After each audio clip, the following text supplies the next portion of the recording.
Your identity and your self-worth, it struggles. We talked about that, and this is a little more in detail. Low self-esteem from constant criticism or conditional love. You know, some mothers will love you, but it's conditional. It's transactional. Is if you get A's, if you listen to me, if you do whatever I say, if you come and shower me as mommy dearest, then I will give you some positive feedback. And on the other hand, there's the constant criticism.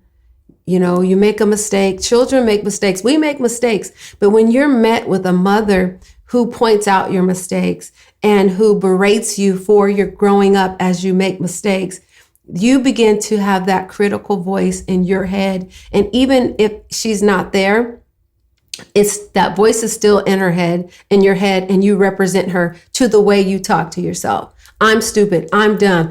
Nobody wants to be with me. Oh, I shouldn't have did that. I'm not worth it. I'm not, all of those things, you begin to project your mother's negative treatment and your mother's negative voice onto yourself. And so that becomes your voice. You reinforce that. And now you're causing self-harm, and it just destroys your self-esteem. You are not a cheerleader. You're critical. And so what happens when you're critical is you no longer notice the positive things you do because your eye is only set to identify the negative things. And that's the danger in child rearing. If you only give your child attention for the negative things and not the good things, they will start to pay attention only to the negative things. So, and then there's the imposter syndrome, rooted in lack of affirmation, because you don't feel confident. You may have gotten a degree, you may have a talent or a skill, you may sing, or you may decorate, or you may be a professional, a career professional, and you may really be good at it, and everyone sings your praises, and your status is appropriate to your capabilities. Everything is saying that you are sufficient. But in your mind, because you're dealing with that critical voice, and because the being detached and not feeling worth it and low self-esteem and all of those things, you feel like an imposter. You feel like if everyone really knew who you were, they wouldn't accept you and like you because you're still afraid of not being connected and accepted. So you feel like an imposter, and there is a dissonance. There's a cognitive dissonance going on between what everyone is saying about you, what your own work is saying about you, what your own gift is saying about you, and what your critical voice is saying about you. And guess what? You're more likely to believe your critical voice because it's the fear voice. You don't want it to be true. So we're more likely to bend toward the things we're afraid of, right? So that's important to notice. Do I have imposter syndrome? Then there's this chronic guilt or self-blame for unmet maternal expectations. If you are a mother, or if even your mother didn't treat you well, let me say it like this. Children are very egotistic, and it is not in a negative way. It's in a way that they can't identify others as well as they can identify their own experience. So they don't have the ability to differentiate between this is your fault, this is my fault. They somehow believe that everything is the result of them or everything is their fault. So when your mother has not loved you or your caregiver has not loved you, as a child, you interpret that to mean I'm not worthy. You interpret that to mean I'm bad. You interpret that to mean I'm ugly. I'm not good enough. You personalize it. You internalize the treatment, and then you process it to mean I'm not good enough. So now how you've been treated is the mirror of how you see yourself. When you feel bad, you think that you're bad. When you feel like you're not worthy, you think that you're not worthy. You find the rationale for it and you endorse that. So when you endorse that, there's chronic guilt or self-blame. You tell yourself, my mother doesn't like me because I make mistakes, or because I don't listen to her, or because I'm not as smart or as pretty, or there's something missing in me why she doesn't love me. The deficit is in me. It's not in her. Because children, I say this often, blame themselves because a saying that children would rather live in a world ruled by God than in a world ruled by Satan. What that means is they'd rather see their parents as God than to see their parents as Satan, because that's much scarier. And so they're safer if the mom is God and they're bad, rather than if their mom is Satan.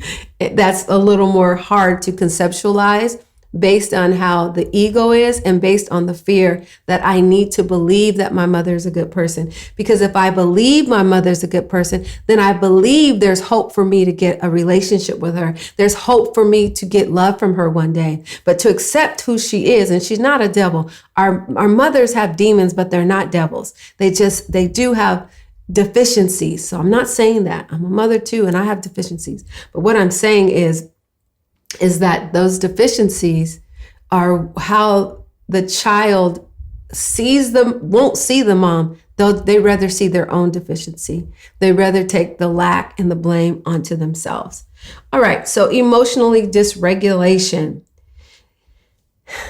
Some people, they act it out. They're just angry and irritable, but they don't have the emotional language to state what's going on with them. And when you don't have the emotional language to state what's going on with you, you can't help yourself, and the people around you can't help you. So you're always frustrated, and you feel like, can't they see me? I'm sad. Can't they see me? I'm anxious. Can't they see me? I'm traumatized. Can't they see me? Well, no, they see your behavior, but it behooves you. Well, it benefits you. Let me say that. It benefits you to express your emotions to yourself, and we're going to get into that. And then gain the strength and the courage to set boundaries that communicate your emotional needs. Because suppressed emotional needs are due to feeling unsafe. You were invalidated. Oh, there's nothing wrong with you. You had a good childhood. Or, oh, there's nothing wrong with you. I was great to you. I did this or that, And then there's also the gaslighting, where your emotional experience is, that never happened. That you were just a horrible child. That never happened. When you're responding to what's going on, it's misclassified, and you don't get to have your experience. You don't get to have your experience. You are seen as the crazy one, the black sheep.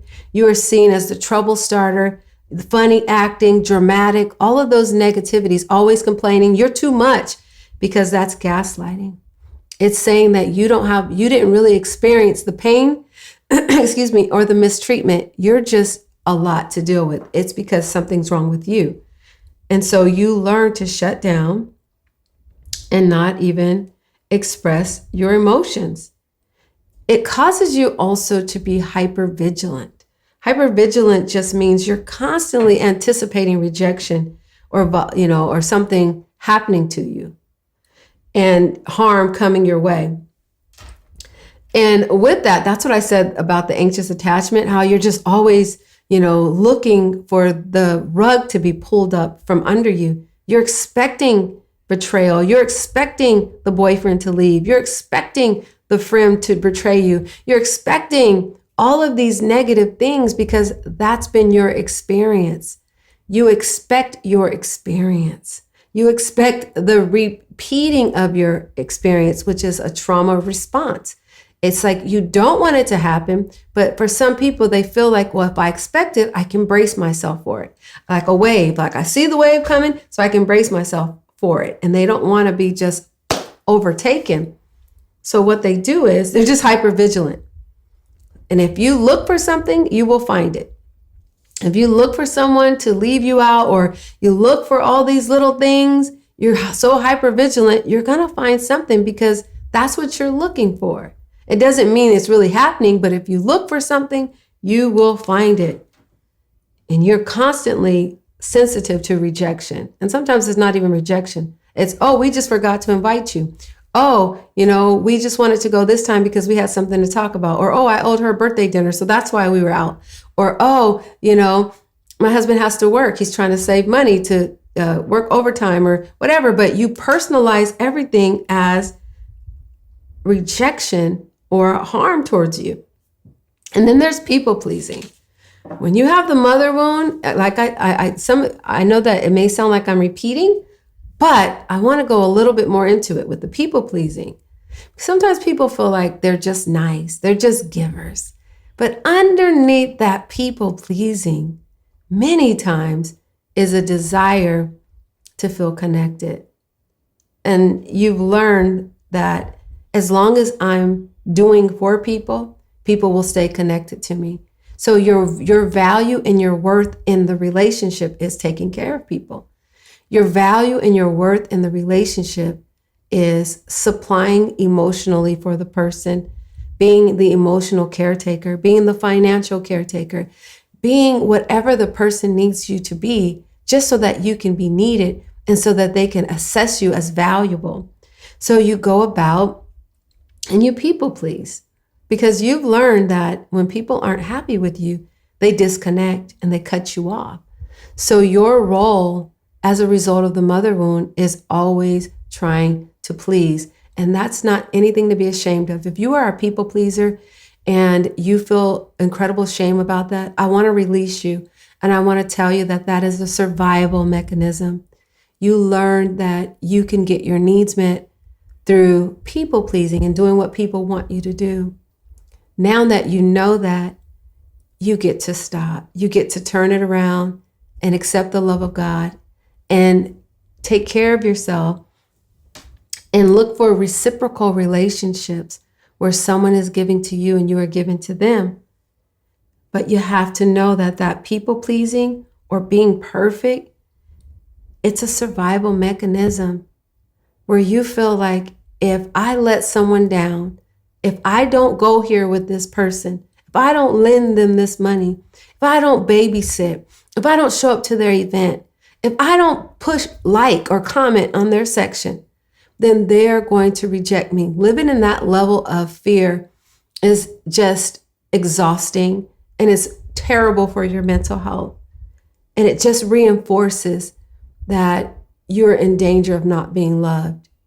And it doesn't allow you to love yourself because you become this person in order to be in other people's lives. And so it doesn't serve you. It's a survival mechanism that you don't need, but that you develop. And then with the boundaries, what that looks like is the enmeshment. When you have the mother moon and you're anxious and you're always trying to be connected to people, your emotional role is reversal. It's an emotional role reversal where the child feels responsible for the mother. Oh my goodness. As a therapist, I can't tell you how many times I've experienced this, and even in my personal life where I've observed it, where the parent or the mother makes you responsible for her emotions. The roles are reversed. You are the emotional caretaker. You are the financial caretaker. You are, in some cases, I understand when they get old that you may have to be, but even physically, it is your responsibility to take care of the parent. And in the African American community, I've seen parents begrudgingly raise their children for 18 years and then demand that their children honor them for the rest of their lives here on earth. And they will surely tell you, because I'm your mother. And society will come along and say, well, you only have one mother. And that guilt, you're guilted into a continuous role of taking care of your mother, a mother who has never taken care of you. That is so psychologically damaging. I have so many clients who have to walk in that role. And as a child, they really love their mother, but they're triggered by caring for their mother because their mother never cared for them. They're triggered by listening to their mother's problems because their mother never listened to them. They're triggered by financially being responsible for their mother because that's not how the mother has given to them. So it's a re-injury. It's a traumatic re-injury when you are put in a position to be your mother's mother. And most people will take that role because you want to be connected so bad that any role will be sufficient as long as there's a possibility of being connected. And that what that does is it just reinforces the fact that you don't have support and you don't have a mother. So it is a vicious cycle, but the endeavor or the hope is that something will click and I'll get the love as a daughter or a son that I need by me being my mother's mother, or, taking care of my mom. And then there's a fear or guilt when asserting independence or living differently. No one pours it on. I can only talk about us. I don't know about other communities, but for African Americans, no one pours it on like us. And I said a little bit of it. I carried you for 9 months and I took care of you and I paid for your modeling, your cheer. I did all this for you and you can't do this for me. There's an insurmountable amount of guilt that is laid upon you when you try to set boundaries or when you try to be in a position where you're taking care of yourself. You realize that you're an adult and no one's supposed to take care of you. So you start to take care of yourself. And then you become attacked because now you're selfish and now you don't care about your mom. And now you are betraying your mom because you are choosing yourself. That's enmeshment. Difficulty saying no due to deeply ingrained guilt or obligation. You just feel so bad because whatever reason, her story, she's sick, she's single, whatever it is. But all the things you do is out of guilt and not out of love. That's a sign that you are operating in boundary confusion, and it's a psychological aspect of the mother wound.